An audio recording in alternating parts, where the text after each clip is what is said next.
उत्तर प्रदेश विधानसभा चुनाव के 7वें और अंतिम चरण की वोटिंग 7 मार्च को कराई जाएगी। इस दौर में 54 सीटों पर मतदान है, जिन पर 613 उम्मीदवार चुनावी मैदान में हैं। इस दौर में नक्सल प्रभावित चकिया, दुद्धी, रॉबर्ट्सगंज सीट पर भी मतदान होगा। इन सीटों पर सुबह 7 बजे से शाम 4 बजे तक मतदान होगा। इसलिए इन सीटों पर मतदान से 48 घंटे पहले शनिवार शाम 4 बजे तक ही चुनाव प्रचार हुआ। अन्य सीटों पर शाम 6 बजे तक चुनाव प्रचार हुआ। चुनाव प्रचार के अंतिम दिन बीजेपी, सपा, बसपा और कांग्रेस के दिग्गजों ने जमकर चुनाव प्रचार किया। 7वें दौर में 2 करोड़ 6 लाख मतदाता है। इनमें 1 करोड़ 10 लाख पुरुष और 96 लाख महिला मतदाता है।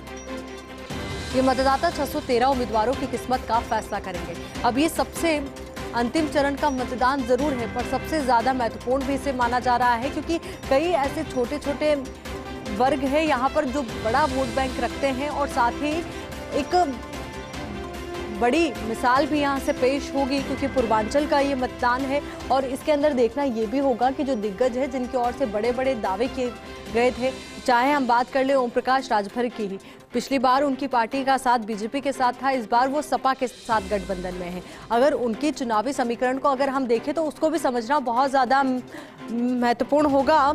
अब इसी को लेकर बातचीत के लिए हमारे साथ UP news editor Gyanendra Shukla ji जुड़ चुके हैं। ज्ञानेंद्र जी, देखिए, अब सभी की निगाहें अंतिम चरण के मतदान पर टिक गई है और देखना यही महत्वपूर्ण होगा कि अंतिम चरण के मतदान में जनता क्या फैसला लेती है। बिल्कुल, देखिए, ये अंतिम चरण जो है ये है भले ही 54 सीटों के लिए, 403 सदस्यीय विधानसभा है उत्तर प्रदेश की, लेकिन ये 54 जो सीटें हैं काफी अहम हो जाती हैं, न सिर्फ संख्या के लिहाज से बल्कि इनका सांकेतिक महत्व भी बहुत ज्यादा है। क्योंकि जैसे छठे चरण में गोरखपुर जो सीट थी वो सीएम योगी की वजह से चर्चा में थी, इस चरण में वाराणसी की जो सीट है, जो कि पीएम मोदी वहीं से एमपी हैं, लिहाजा यहाँ पर बीजेपी की प्रतिष्ठा दांव पर लगी हुई है। और बीजेपी ने पिछली बार इस चरण में अपने सहयोगी दलों के साथ जो चुनाव लड़ा था उसमें से यहाँ पर 34 सीटें हासिल की थी, लेकिन उस वक्त बीजेपी के साथ सुभाषपा यानी सुहेल जो भारतीय समाज पार्टी, ओम प्रकाश राजभर की पार्टी थी, लेकिन अब वो उनके खिलाफ हो गए हैं, वो समाजवादी पार्टी के साथ गठजोड़ में है।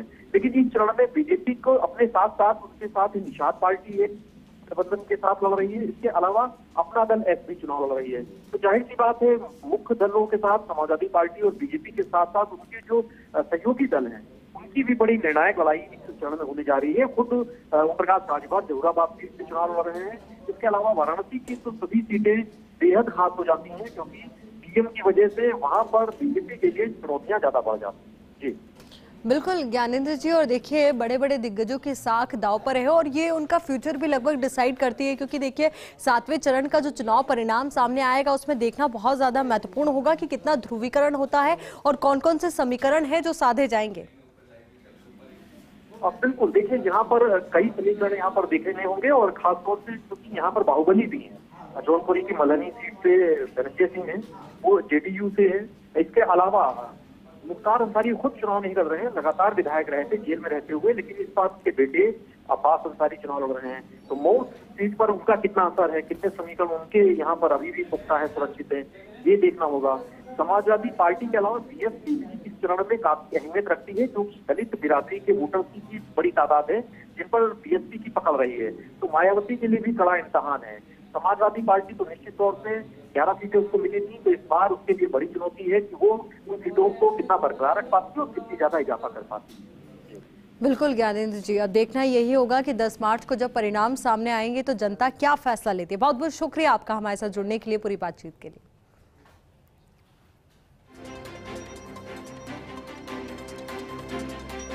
योगी सरकार के कितने मंत्री चुनावी मैदान में हैं इस दौर के मतदान के दौरान, वो भी आपको समझाते हैं कि 7वें चरण में योगी सरकार के 7 मंत्रियों की प्रतिष्ठा दांव पर है। इनमें पिछड़ा वर्ग कल्याण मंत्री अनिल राजभर, स्टाम्प और निबंधन राज्य मंत्री रविंद्र जायसवाल, आवास और शहरी नियोजन मंत्री गिरीश यादव, ऊर्जा राज्य मंत्री रमाशंकर सिंह पटेल, सहकारिता राज्य मंत्री संगीता यादव बलवंत, राज्य मंत्री संजीव गोंड सोनभद्र की ओबरा सीट से चुनावी मैदान में है।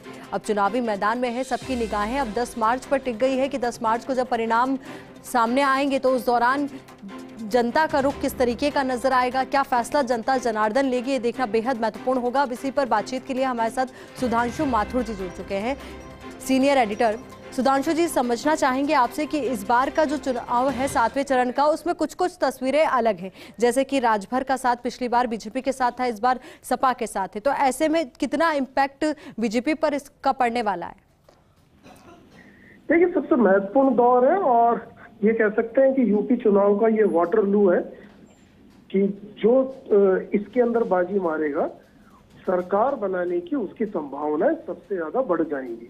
क्योंकि अभी तक जो हमने पिछले 6 चरण के अंदर मुकाबला देखा, तो वो सीधे तौर पर भारतीय जनता पार्टी और समाजवादी पार्टी के बीच में ही जो है हमको मुकाबला नजर आया।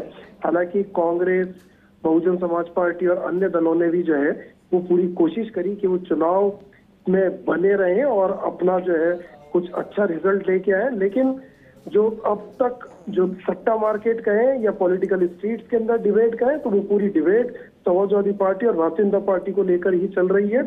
भारतीय जनता पार्टी का दावा है कि वो एक बार फिर रिपीट करेगी और उत्तर प्रदेश में एक नया जो समीकरण है वो बनाएगी। और इसी शायद यही कारण है कि भारतीय जनता पार्टी की पूरी टॉप टू बॉटम फोर्स जो है इस चुनाव के अंदर इन्वॉल्व थी।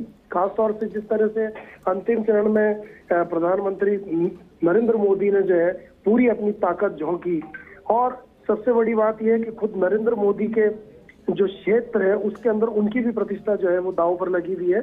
मुझे लगता है कि इस चरण के अंदर जो जितना भी ज्यादा से ज्यादा वोट अपने पक्ष में करवा लेगा, उस पार्टी की सरकार बनाने की संभावनाएं उतनी ही बढ़ जाएंगी।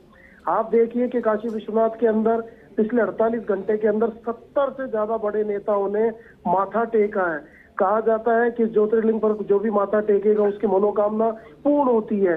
लेकिन यहाँ सबसे बड़ा जो धर्म संकट इसी चीज का है कि सभी राजनीतिक दल के जो नेता है या सभी उम्मीदवार है वो सभी वही मत्था टेक रहे हैं। तो कौन जीतेगा, किसको काशी विश्वनाथ का जो है वो आशीर्वाद मिलेगा, ये भी सबसे महत्वपूर्ण बात है। हाँ, लेकिन चुनाव बहुत रोचक दौर में पहुंच गया है। हालांकि जो इसका पटाक्षेप है वो 10 मार्च को जब ईवीएम मशीनें खुलेंगी तब सामने आएगा।